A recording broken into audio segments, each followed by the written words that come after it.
யமநாத புலவரின் அகந்தை அடக்கம். திருவிளையாடல் கதை. இந்த கதை திருவிளையாடல் புராணம் உள்ள புகழ்பெற்ற நிகழ்வுகளில் ஒன்று. மதுரையில் அருள் புரியும் சிவபெருமான் சொக்கநாதர் ஒரு புலவரின் அகந்தையை எப்படி அடக்கினார் என்பதே இதன் சாரம். கதையின் தொடக்கம். மதுரை நகரில் ஒரு பெரிய புலவர் வாழ்ந்தார், யமநாத புலவர். அவர் மிகுந்த அறிவாளி. ஆனால் அதைவிட பெரியது அவருடைய அகந்தை. அவர் எங்கு சென்றாலும், என்னை விட பெரிய புலவர் யாரும் இல்லை, என் அறிவுக்கு சவால் விட யாரும் முடியாது என்று பெருமையாக பேசுவார். சவால். ஒரு நாள் மீனாட்சியம்மன் கோவில் அருகே நடந்த பண்டித சபையில் அவர் அனைவரையும் சவால் விட்டார். அங்கு இருந்த அறிஞர்கள் யாரும் அவரை எதிர்க்க தயங்கினர். சிவபெருமான் வேடம். அந்த நேரத்தில் ஒரு சாதாரண முதிய பண்டிதர் போல ஒருவர் வந்தார். அவர்தாம் சொக்கநாதர், சிவபெருமான். அவர் அமைதியாக கேட்டார். புலவரே, சில கேள்விகள் கேட்கலாமா? விவாதம். விவாதம் தொடங்கியது. யமநாதர் கடினமான கேள்விகள் கேட்டார். முதியவர் எல்லாவற்றுக்கும் தெளிவான, ஆழமான பதில் கொடுத்தார். அங்கு இருந்த அனைவரும் ஆச்சரியப்பட்டனர். முக்கிய திருப்பம். பின்னர் முதியவர் கேட்டார், அறிவு இருந்தாலும் அகந்தை இருந்தால் அது ஞானமா?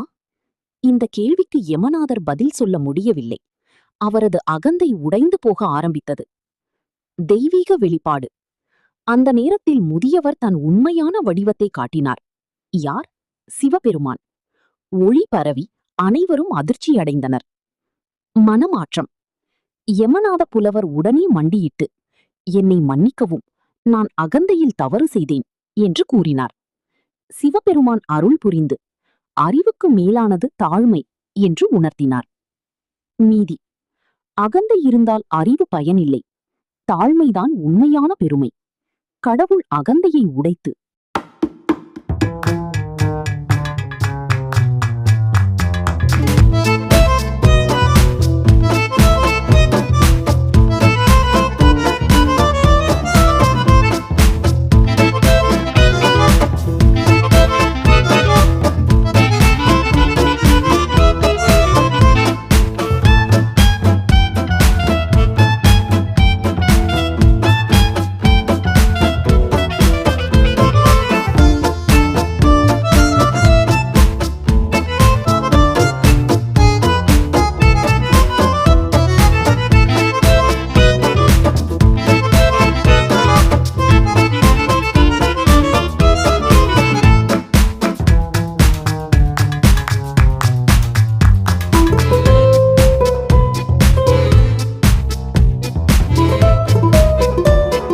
லைக் பண்ணுங்க, ஷேர் பண்ணுங்க, சப்ஸ்கிரைப் பண்ணுங்க.